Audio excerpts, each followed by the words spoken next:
Today, I'm going to be going over the best settings in Disney Speedstorm that you need to change in order to win more races. Let's go ahead and jump right into it, starting off with a setting that I think a lot of people don't even know exists. If you head over to the settings menu in-game and you head to cameras and display, the first option in here is for the racing camera, and there are two options, cinematic and steady. Now, the game's default is cinematic, so let's go ahead and show you guys what the difference is between these two settings, because choosing one over the other is actually a lot better for competitive racing.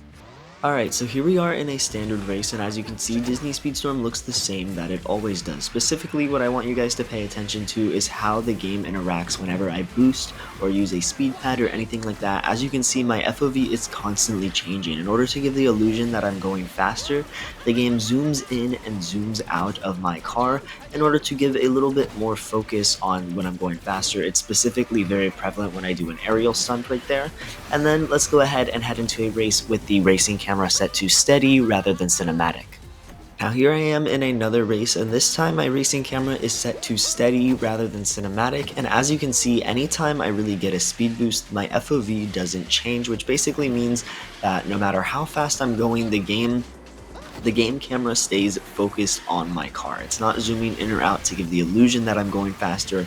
However, I am still going faster. So when you switch your racing camera to steady, it's going to seem at first like you're going slower than you usually are, just because you're used to those big FOV boosts, where anytime you get a speed boost of some kind, the game zooms out of your car and it makes it seem like you're going a lot faster than you actually are. However, when you keep your racing camera on steady, in my opinion, it just makes the game a lot cleaner. Disney Speedstorm is a really chaotic game. If you're in a race with 8 other players and they're all spamming abilities or, just power-ups at you, and you're constantly getting stunned, and you also have your FOV zooming in and out, it can be really hard to focus on just getting clean, good drifts and driving in a safe manner and the best manner possible. And so I think it just makes it a lot easier to focus on the game when you have it set to steady. And I am a little bit of a hypocrite because I actually don't play with this setting, simply because when I'm recording content, I think the game is more enjoyable to watch with the cinematic camera on, and so that's why I use it. But if you are someone who's focused just on winning, you just want to have the biggest competitive advantage possible, I think steady is a lot better for that, because it's going to be so much easier to focus on your driving and stay locked in, versus cinematic makes the game look more like a movie. It's more action heavy, but it is a lot harder to focus on just driving in the best manner possible. Now, the next setting that I want to go over is specifically for my mobile players or anyone who might still have this setting on. When you go to controls and just in-game, there is RB touch drive. Now I'm going to show you guys what this looks like if you don't know what it means. Now guys, RB Touch Drive is a setting that comes up as one of the default mobile schemes. Like when you first launch mobile, it asks if you want to use this, and the answer should always be no. As you can see, I'm not even touching the controller right now. The game is basically playing for me. I can still use my abilities, like I just used my charge skill right there by holding it down. I can still press, but any steering decisions are simply made by pressing one of the buttons on screen, where you choose which path you want to drive on, and then it drives for you.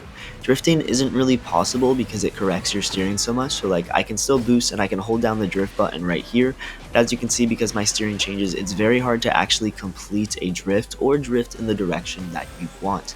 And so if you are using RB Touch Drive for whatever reason, I'm sure most of the people watching this video are not, but if in the case that you are, my answer is to change it. Do not use RB Touch Drive. It is so bad if you're trying to have a competitive advantage, and if you're using this, you're going to lose a lot of your races against anyone who is playing on the default control scheme, just because it is so ineffective. You don't have really any agency over how you're driving, and it makes it very difficult to make any decisions or improve at your game at all. There's almost no skill gap between like the best RB Drive player and the worst RB Drive player.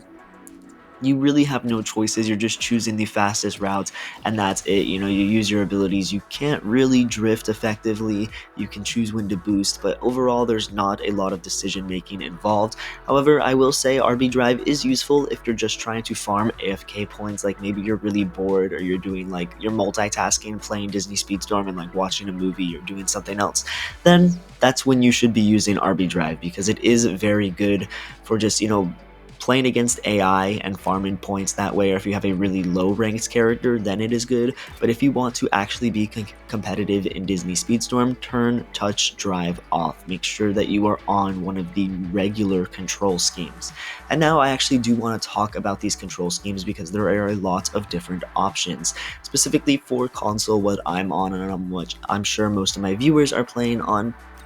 As you can see right here, there is the default control scheme and the alternate control scheme. Now, the main difference between these two is how you are actually going to use items. As you can see for the default control scheme, items is used by pressing triangle, which I'm sure is what most of you guys do. However, I would actually consider using alternative, as I think it is better for competitive settings. And once again, I just choose default for the sake of content creation because I think it's easier to explain to viewers the game when I'm on the default control scheme. However, on alternative, you can actually use the right stick for your abilities, which I think is very good because you can have really clean drift rides where you're holding R2 and L2, so you can drift, you can accelerate, you can steer all at the same time, and you can use abilities without ever taking your hands to the buttons on the right side of the controller, and I think there is a lot of value in that there. However, I just have a lot of muscle memory built into the default control scheme, and I don't think one is necessarily better than the other, but if you're having trouble with the default control scheme, then I would consider alternative just because I think there is some value with being able to use your skills with the right joystick. I think that is very good. And let's be honest, you're not really using the right stick a lot in normal play, you're mostly using it for dashing. Using it for jumping is not something I really do, I use square for that. And rear view I do use occasionally, but it's not that different in alternative. You can use triangle for rear view, you can still hop with square, and you can still dash using the right stick. So I think alternative has a lot of advantages. And if you're on mobile, there will be other control schemes in here as well. I believe you have the choice between the RB touch drive, you have the choice between using a joystick, and the choice between using a buttons. Honestly, as long as you're not using touch drive, you can't go wrong with any of the other control schemes. My personal recommendation if you're a mobile player is to plug in a controller. That's usually what I do when I play mobile, is I Bluetooth connect a controller. However, if I'm just playing on strictly my phone and don't have a controller available, I use the buttons because that's what works for me. But honestly, between the buttons and the joysticks, you can't go wrong with either. Now, the next settings that I want to talk about are here in the game category. I see a lot of people use these driving assists in the wrong way, and honestly, I think the way I have my control set up is the right way to do it. I think you should have steering assist off and auto acceleration on. Let me hop into a race and I'll tell you guys why. Now here I am in a race. I have turned both auto acceleration on and my steering assist to high. So here I am not even touching the joystick at all. My left hand is completely not touching the joystick. I actually have no hands on the controller for me right now. It's just auto acceleration and steering assist.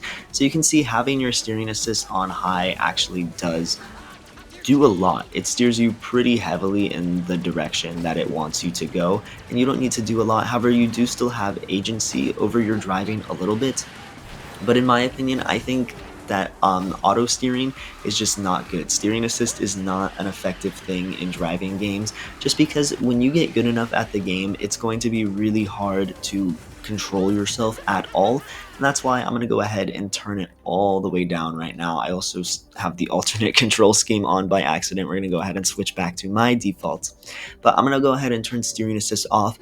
And I don't think steering assist is necessarily a terrible thing, as it's okay if you're a really bad driver on mobile. If you're just not able to get enough, turn your steering assist on just a little bit. Never go up to high, but if you need to start at mid or low and work your way down, that's okay. But I would seriously make it a goal to get yourself down to where you're comfortable with turning steering assist completely off, as I think that's a lot better. And honestly, instead of using steering assist, if you feel the need, instead I would actually go back over to your controls and turn your steering sensitivity up. If it feels like that you're not able to make turns fast enough, turn your steering sensitivity up rather than turning your steering assist on. Just because I think steering assist should always be off, and the only reason is if you feel like you can't make complete turns in times, which in that case, that just means that your steering sensitivity is too low instead. And so just because it's so much cleaner in driving games when you're able to fully control your car and make your own drift lines, and just make sure that you find the most optimal path for your car to drive on.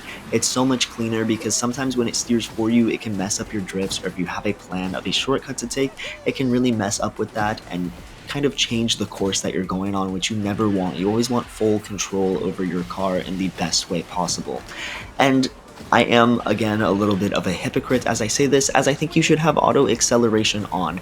In my opinion, there's no reason in Disney Speedstorm to ever stop accelerating. You never really want to go back unless you're specifically doing a mission where you need to be around other drivers and you want to slow down for that case. But when in an actual race, you pretty much want to be accelerating 24/7. And in my opinion, holding down a button the entire time to accelerate is just a lot of unnecessary work for no reason. There's no reason why you should be holding down accelerate the whole time when you could just flick a setting and it can be doing that for you. Again, and if I do need to slow down, I still have the brake option, so I can still stop accelerating just by tapping the brake. As you can see, it's a little hard to do, and it does start making me reverse eventually. But even with auto accelerate on, you can still slow down and stop your car using the brake button. But in my opinion, there's no reason to do that in an actual race. Sometimes, like, I'll tap the brake so I can slow down, so I can stun AI for a challenge or something like that. But if I'm in a competitive race and I want to win more, auto acceleration's on, just because if I'm playing for a while and I'm holding that button that whole time, my finger is going to get like sore and sick of it. And also it just gives me more freedom with my right hand. I don't have to worry about pressing R2. I can play claw style if I want. It just gives me a lot more freedom, which I think is the best way to go about it. And there you guys have it. Those are all of the settings that I think you should change in Disney Speedstorm in order to win more races. Let me know what control schemes and setting you guys use. If you disagree, let me know in the comments, but this is truly how I find the best and most competitive experience. Thank you guys for watching, and I'll catch you guys in the next video. Peace out, everyone.